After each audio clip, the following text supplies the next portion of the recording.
Queen Elizabeth died alone as royal family thought she had days not hours left to live. The late Queen Elizabeth II died at Balmoral on September 8, 2022, with her passing at the age of 96 saddening the entire nation.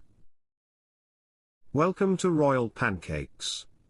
Please don't forget to subscribe and click the notifications bell, so you don't miss any updates about the British royal family.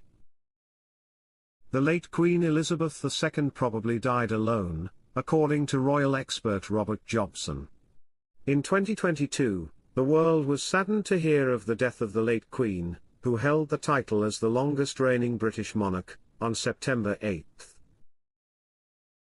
She died at the age of 96 at her much-beloved home of Balmoral, which is located in Scotland.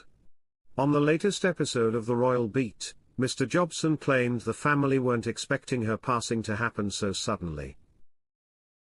He said, "There were a lot of arguments going on at that particular time because the palace didn't want it to be known that Her Majesty probably died alone."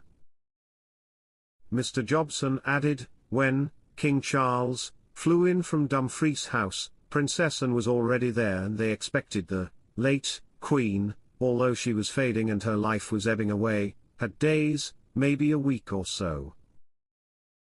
And that's why there was probably a delay in the rest of the members of the royal family coming up. The late Queen's two other children, Prince Andrew and Prince Edward, also later made their way to Balmoral. Mr. Jobson continued, they could have gone up in the morning, but they went up in the afternoon and as a result they didn't get to see the Queen while she was alive. I think it caught a lot of people on the hop. Prince Harry and Meghan Markle happened to be in the UK at the same time as his beloved grandmother's death.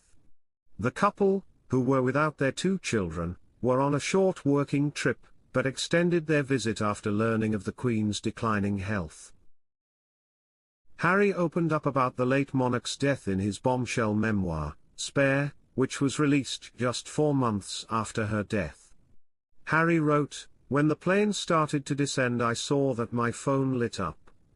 It was a message from Meg, that read, 'Call me when you get this.'" The Duke of Sussex also stated that he had seen the news of the late Queen's death via the BBC website, with author Robert Hardman referring to this account as untrue in his new book, Charles III, New King. New Court. The Inside Story. Mr. Hardman wrote, "A member of the palace staff says that the king had been urgently trying to make contact with his younger son. The official reportedly said that no calls were going through because Harry was airborne.